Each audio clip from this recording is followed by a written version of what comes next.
While everybody with common sense is deeply embarrassed by Donald Trump's display with Volodymyr Zelensky in the Oval Office, some conservatives are happy about it. That doesn't mean they all are. They're going out there and they're talking about how tough Donald Trump is, but some in the media are actually pushing back, and I want to give credit to them when they do. So this is an interaction that happened with Tulsi Gabbard on Fox News being asked tough questions about that interaction.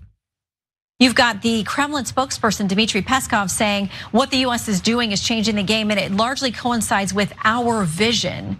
What do you make of Russia celebrating and saying what the US is doing lines up with their vision? They're going to say what their position is. What we should pay attention to here in the United States of America is the American people. So many people across the country celebrating the strong leadership that President Trump and Vice President Vance demonstrated in the Oval Office, something we have not seen over the last 4 years of the Biden administration, where we finally have a president who's going to stand up strongly and fiercely and unwaveringly for the cause of peace and freedom for the American people. Look, it's Tulsi Gabbard. I expect this point. It's like last week when RFK Jr. greets the fact that somebody had died of measles with exactly what you'd expect out of him. Like, no, it's hook, line, and sinker. Anybody who thought like, hey, maybe it's a good thing that there's a couple people who used to be Democrats and maybe they'll bring some of those values into this administration. No. When you're in for a penny with Donald Trump, you are in for a pound or far more, and telling lies for that. So Zelensky actually, according to a poll, this is gratis research, became more popular inside of Ukraine after that. And look, by the way, who's gonna be surprised by that? Because I know that like conservatives will see the interaction and they'll see Donald Trump refusing to even meet the eye line of the guy who stood up and defied Russia for 3 years and somehow kept his life during it. And they'll be like, yeah, that shriveled little toad is the strong one in this.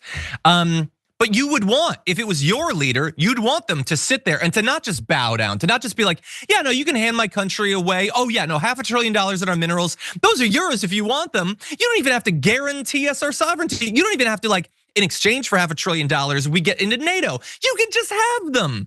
And they think that Trump is the strong one there. I have no idea how it worked out that way, but I do like that there's at least some conservatives, some Republicans, that can see reason. And by the way, many of our allies too.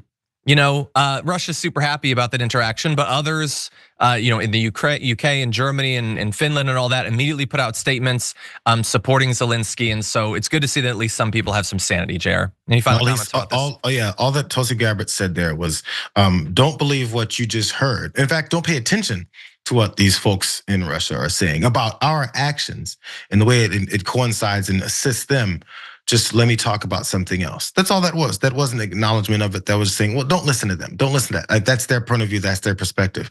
I thought you cared about his point of view and his perspective. That's exactly what you guys are fighting for. So why is it suddenly you don't when it comes to a little bit of truth about what is it they're saying in regard to what you're doing? It's to deflect and keep you from actually hearing the reality. Yeah, this is just like, but I wish this could be like the first term where it's like, oh, Trump said a crazy thing. No, this is like, yeah, he said a crazy thing and an embarrassing thing and he's emotional and he's all that stuff. And also Ukraine might be done as a result of this, as a result of the fact that we have regrettably put people like Donald Trump and JD Vance in charge, and obviously Elon Musk even more than those two. Like that might be it for them. And so it's got all of the shallow stuff, the value stuff, and it's also deeply serious.